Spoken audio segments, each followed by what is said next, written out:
Hello students, उम्मीद है कि आप अच्छे होंगे और मेरी बातों को समझ रहे होंगे। पिछले लेक्चर में हमने बात की थी टाइम कंजंक्शन व्हेन और व्हेनेवर के डिफरेंस के बारे में कि किस कंटेक्स्ट में किस मीनिंग के लिए हम व्हेन का यूज करते हैं और किस पर्टिकुलर कंटेक्स्ट में किस पर्टिकुलर मीनिंग के लिए हम व्हेनेवर का यूज करते हैं। दोनों में क्या डिफरेंस होगा, किस तरह से दोनों की स्ट्रक्चर होगी, किस तरह से दोनों का मीनिंग आएगा। आज के लेक्चर में हम बात करने वाले हैं बाय द टाइम क्लोज पे कि बाय द टाइम क्लोज का सेंटेंस की स्ट्रक्चर पर क्या प्रभाव होता है और क्या मीनिंग निकल के आता है। इस तरह के सेंटेंसेस का क्या हमें टेंस रखना चाहिए, क्या हमें स्टेट रखनी चाहिए। ठीक है, तो चलिए शुरू करते हैं बोर्ड से। ये पिछले लेक्चर के सेंटेंसेस हैं, इनको मैं हटा देता हूं। ये मैं आज के लेक्चर का पहला सेंटेंस लिखने वाला हूं।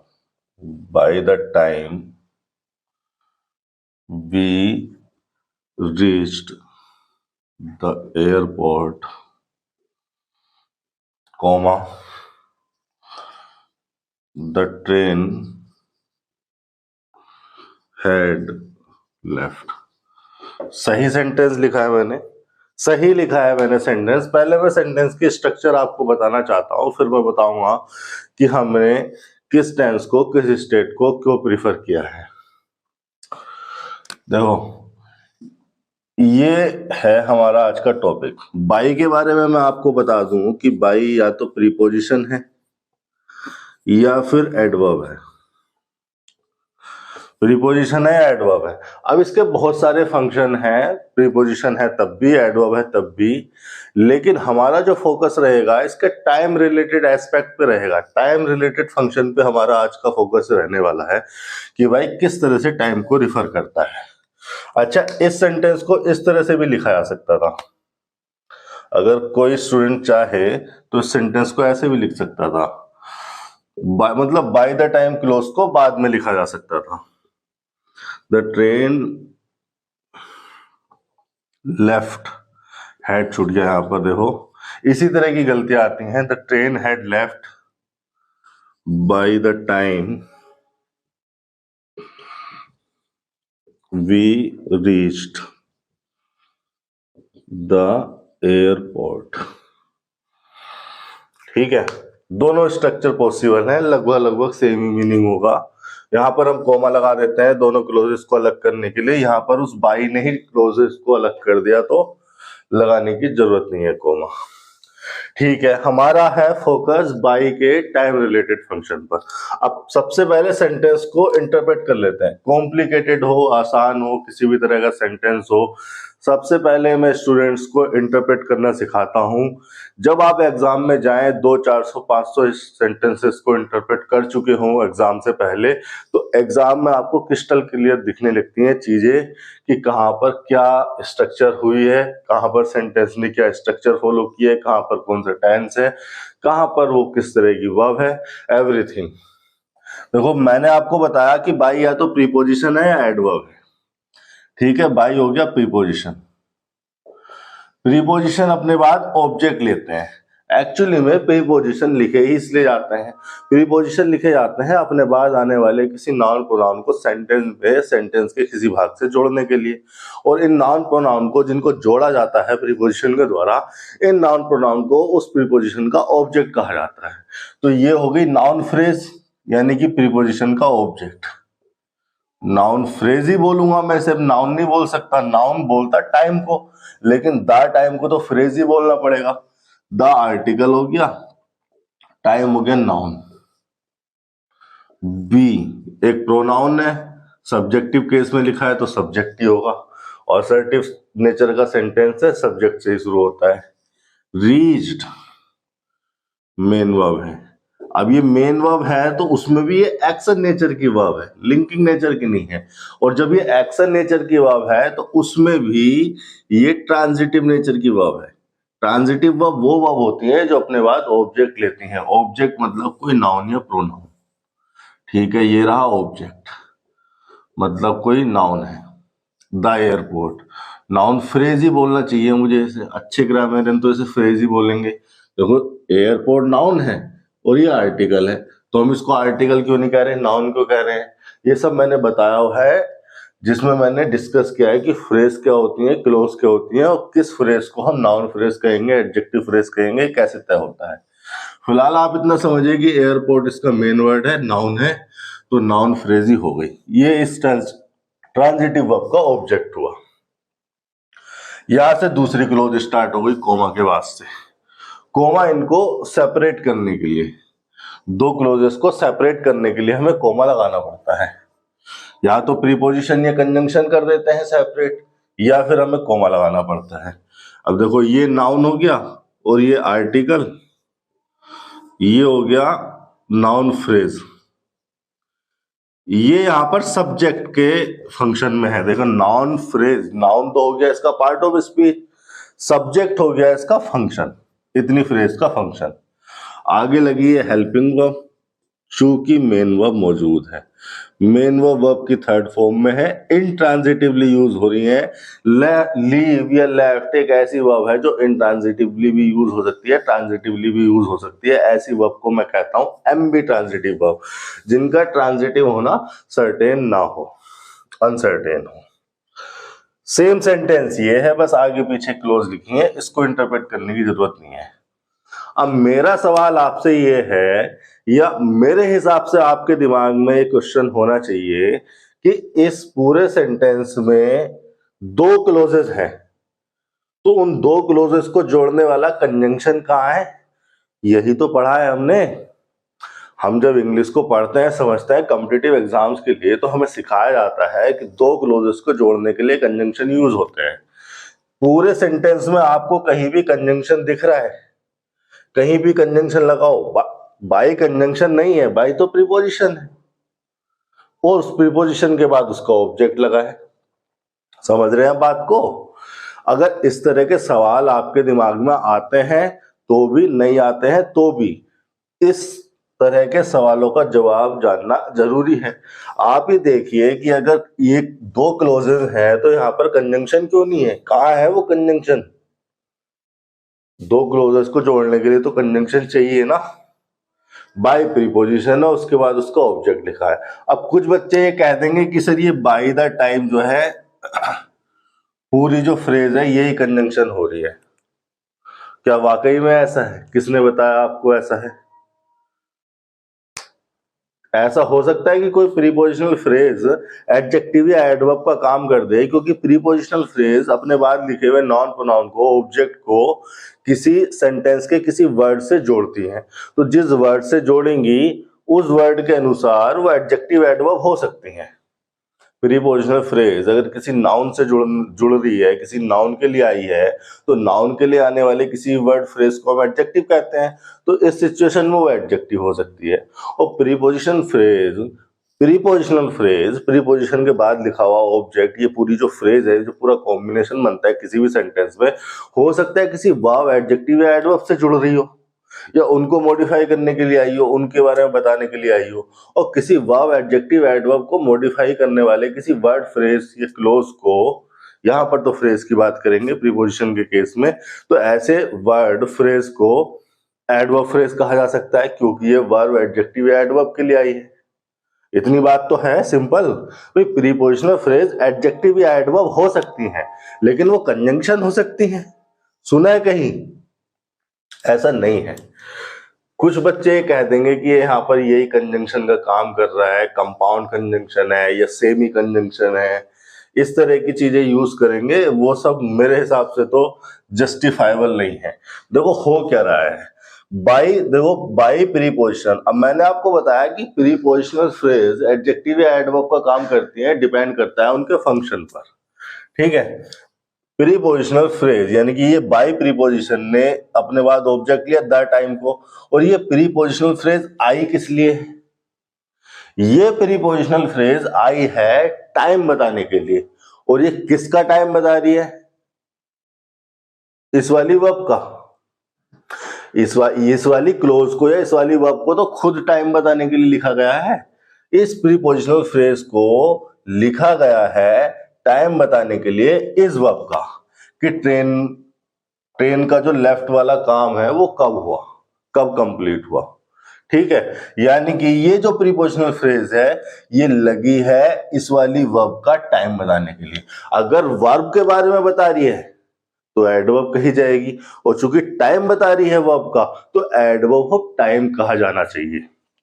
यानी कि ये जो प्रीपोजिशनल फ्रेज है ये हो रही है एडवर्ब ऑफ टाइम। यहां को लिख देता हूं मैं साइड में को, ये लिख दिया मैंने एडवर्ब टाइम।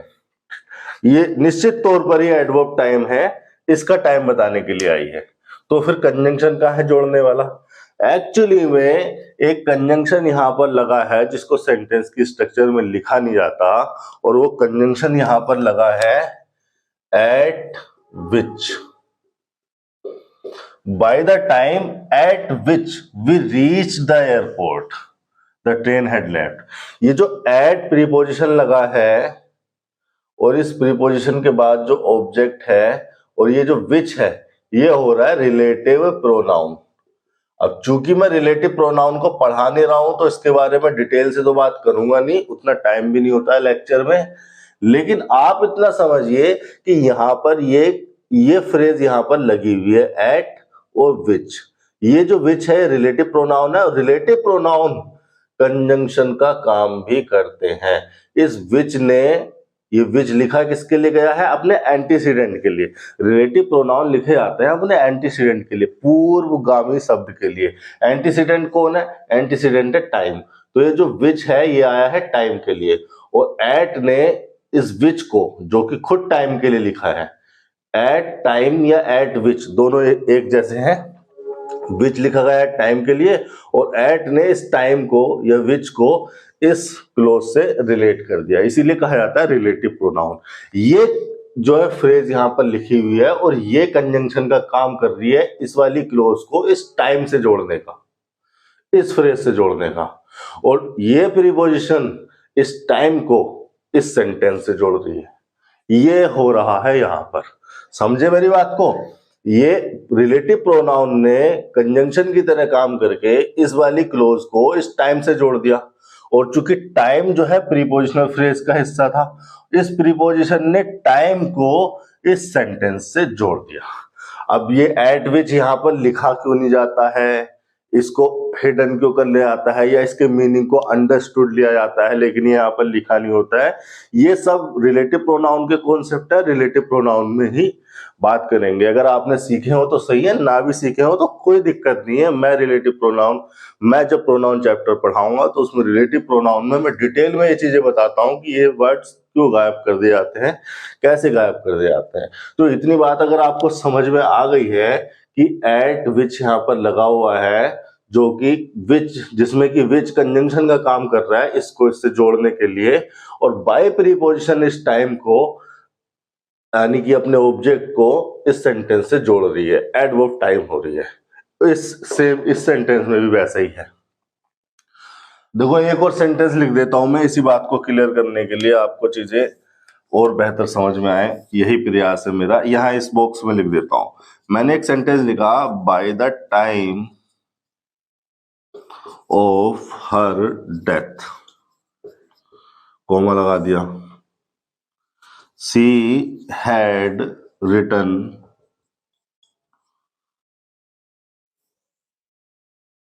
50 बुक्स। अब अगर आप ध्यान से देखेंगे तो यहां पर ऑफ प्रीपोजिशन लगा है इस नाउन को, हर डेथ को टाइम से जोड़ने के लिए, और यहां पर बाय प्रीपोजिशन लगा है इस टाइम को इस सेंटेंस की वर्ब से जोड़ने के लिए, इस क्लोज की वर्ब से जोड़ने के लिए, मेन वर्ब से। राइट वाली की रिटर्न वाला काम कब हुआ? उसी तरह से जिस तरह से ये ऑफ प्रीपोजिशन इस नाउन को, ये नाउन फ्रेज को टाइम बताने के लिए इस टाइम से जोड़ रहा है, उसी तरह से एट इस रिलेटिव प्रोनाउन को जोड़ रहा है इस क्लोज को इस टाइम से, ठीक है। और विच एक रिलेटिव प्रोनाउन है जो कि कंजंक्शन का काम कर देता है, जिसने अपने एंटीसीडेंट का मीनिंग लिया हुआ है। तो इस तरह की चीजें जो है हमें ऑब्जर्व करनी जरूरी है, चीजें क्लियर होनी चाहिए। गलती तो हम छाट ही लेते हैं, रूल रेगुलेशन, लेकिन हम 90% क्वेश्चन कर पाते हैं, 10% में हम अटक जाते हैं, और उन 10%, 5%, 2% क्वेश्चंस की वजह से हमारा सिलेक्शन रुक जाता है। एक पेपर में बहुत सारे क्वेश्चन ऐसे आते हैं जो आप रूल रेगुलेशन से या फिर प्रीवियस ईयर के क्वेश्चन पेपर लगा के कर लेते हो, लेकिन अगर उस क्वेश्चन पेपर में एक या दो ऐसे क्वेश्चन आ गए जहां पर आपकी रटी रटाई विद्या या याद किए हुए रूल रेगुलेशन वो काम नहीं कर रहे हैं, तो उन एक दो सेंटेंसेस की वजह से, एक दो क्वेश्चंस की वजह से ही आप जो है कंपटीशन से बाहर हो जाएंगे। कंपटीशन इतना ज्यादा है, एक दो क्वेश्चन की वजह से आप कंपटीशन से बाहर हो जाएंगे, आप ये बात जानते हैं।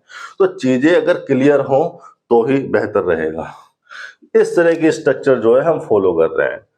ठीक है, ये हमने इसकी स्ट्रक्चर को समझ लिया। अब मैं इसके टेंस रिलेटेड एस्पेक्ट को समझाने के लिए यहाँ पर थोड़ी सी जगह बनाता हूं कि क्यों हम किस तरह का टेंस, किस तरह की स्टेट को प्रीफर कर रहे हैं।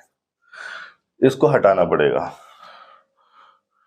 देखो, बाय प्रीपोजिशन जब टाइम को रिफर करती है, ये बाय प्रीपोजिशन जब टाइम को रिफर करती है तो वो जो टाइम होता है वो डेडलाइन होता है। डेडलाइन का मतलब है लास्ट लाइन या लास्ट पॉइंट।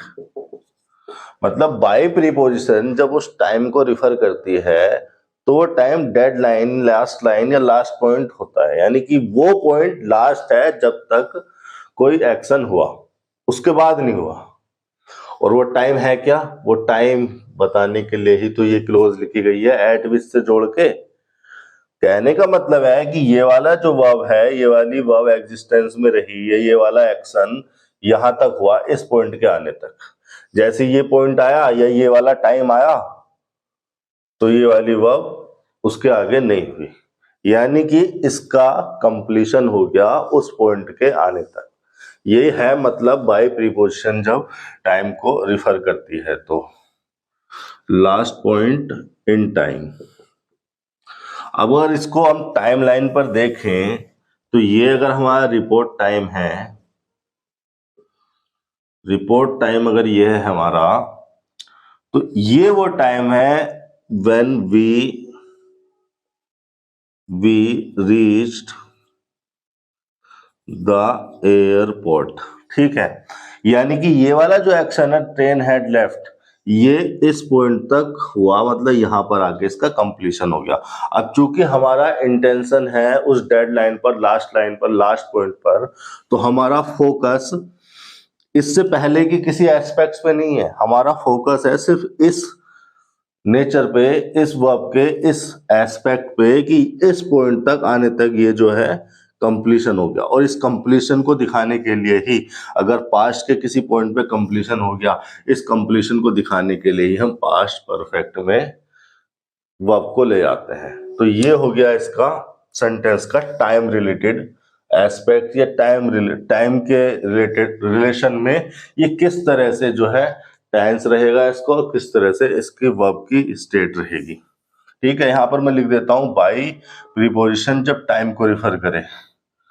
मैं ऐसी टूटी फूटी लैंग्वेज में लिख दिया करता हूं, तो आप जो है नोट्स अगर बना रहे हो तो सही है, वरना स्क्रीनशॉट वगैरह जो भी ले रहे हो आपके काम आएगा। बाय प्रीपोजिशन जब टाइम को रिफर करे, जब टाइम को रिफर करे तो वो डेडलाइन, लास्ट लाइन या लास्ट पॉइंट इन टाइम को रिफर करती है। और लास्ट पॉइंट का मतलब है कि कोई एक्शन यहां तक हुआ, मतलब जैसे ये पॉइंट आया, ये पॉइंट लास्ट था, तो ये वाला जो एक्शन है यहां तक हो गया, कंप्लीट हो गया, इसके आगे ये नहीं हुआ। ठीक है, ये हो गया इसका पास्ट में, पास्ट के कंटेक्स्ट में। एक दो सेंटेंस फ्यूचर में भी देख लेते हैं कि फ्यूचर में किस तरह से परफेक्ट में जाएगा, क्या मीनिंग होगा। ठीक है, इसको हटा देता हूं मैंने सेंटेंस लिखा ये, bye the time you reach home I will cook the dinner for you.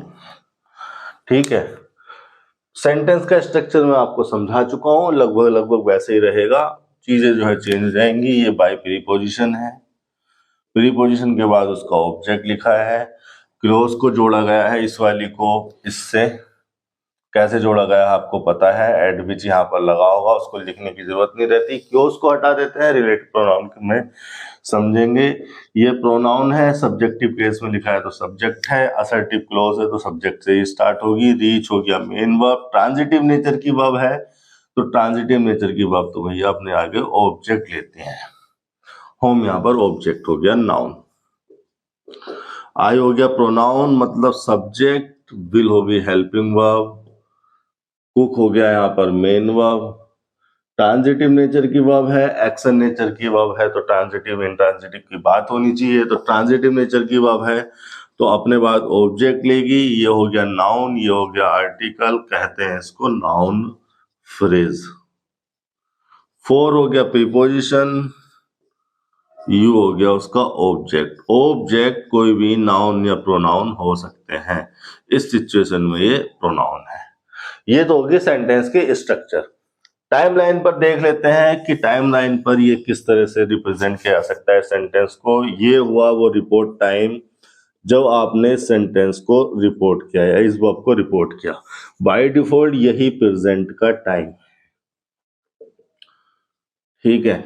अब मैंने आपको बताया कि बाय द टाइम या कोई भी क्लोज, कोई भी टाइम कंजंक्शन या कोई भी टाइम क्लोज इस पॉइंट को रिफर करने की कोशिश नहीं करती, क्योंकि अगर हम किसी भी टाइम क्लोज को लगा रहे हैं इस पॉइंट को रिफर करने के लिए, तो सबसे पहला सवाल हमें यह पूछना चाहिए कि क्या इस टाइम को रिफर करने की जरूरत है, क्या इस टाइम को बताने की जरूरत है। इस टाइम तो आप सेंटेंस को बोल ही रहे हो, इस पॉइंट पर तो आप सेंटेंस को वर्ब को स्टेट कर रहे हो, रिपोर्ट कर रहे हो, बोल रहे हो, तो उसको बताने की आवश्यकता क्या है। और फिर भी अगर बताना चाहते हो तो नाउ लिख दो, एक सिंपल सा वर्ड है नाउ जो कि इस पॉइंट को ही रिफर करता है, ये नाउ लिख दो। इतना सब क्लोज लिखने की, बाय द या वैन या वैन कुछ भी वाइल वाइल लगाने की क्या जरूरत है, सीधे यहाँ पे लिख दो नाउ।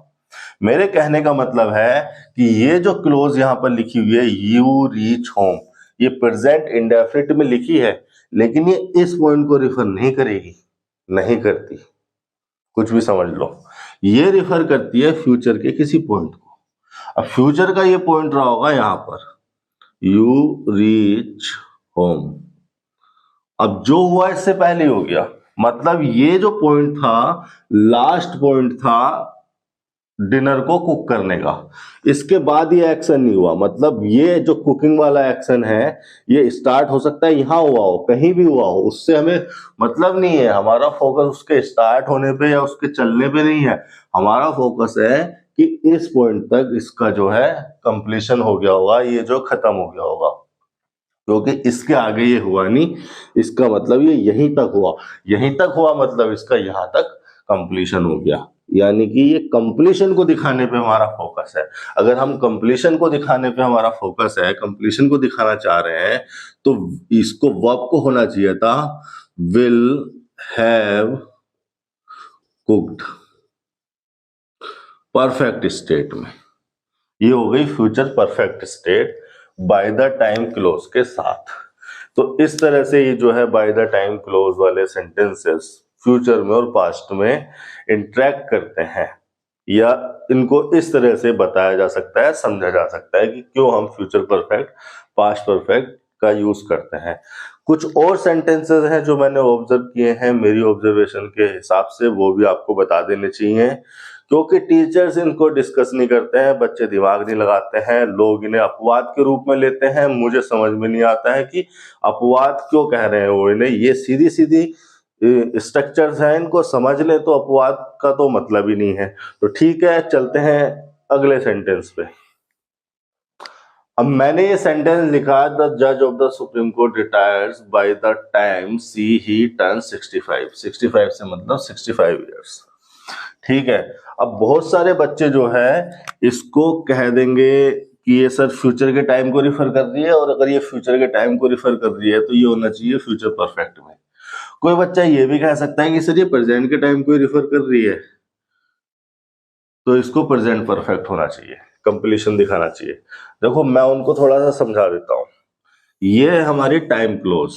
मैंने आपको बताया कि कोई भी टाइम कंजंक्शन या कोई भी टाइम क्लोज इस रिपोर्ट पॉइंट को रिफर करने की कोशिश नहीं करती है, क्योंकि हमारा इंटेंशन वो नहीं होता। हमारा इंटेंशन नहीं होता है इस रिपोर्ट टाइम को या इस प्रेजेंट के टाइम को रिफर करने का।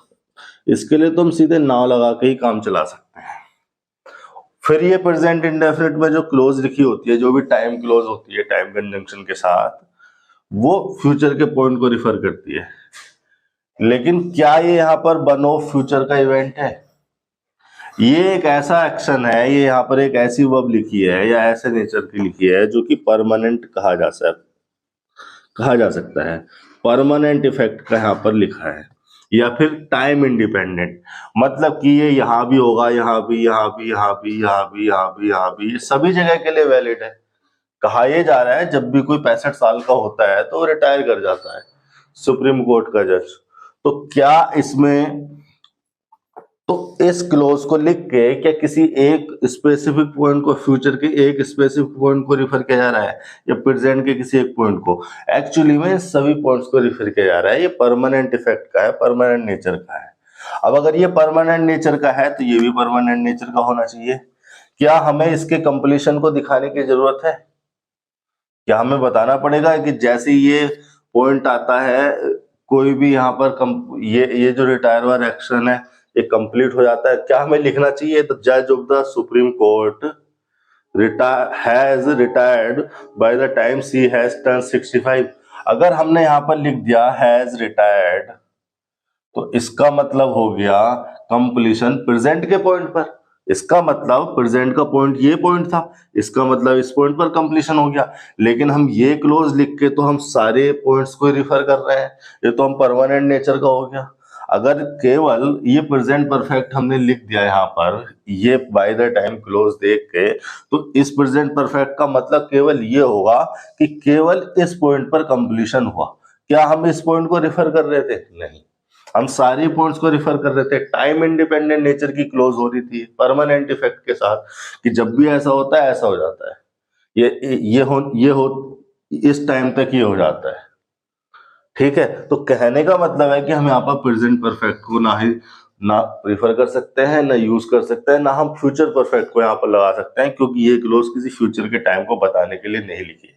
तो अगर इस तरह का सेंटेंस आपको कहीं पे लिखा हुआ मिल जाए जो कि परमानेंट नेचर का हो तो उसकी इंडेफिनिट स्टेट ही सही मानी जाएगी, सही कंसीडर की जाएगी।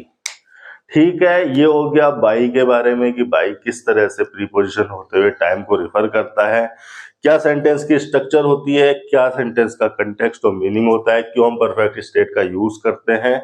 इससे रिलेटेड अगर कुछ और होगा तो मैं समय पर आपको बताता रहूंगा।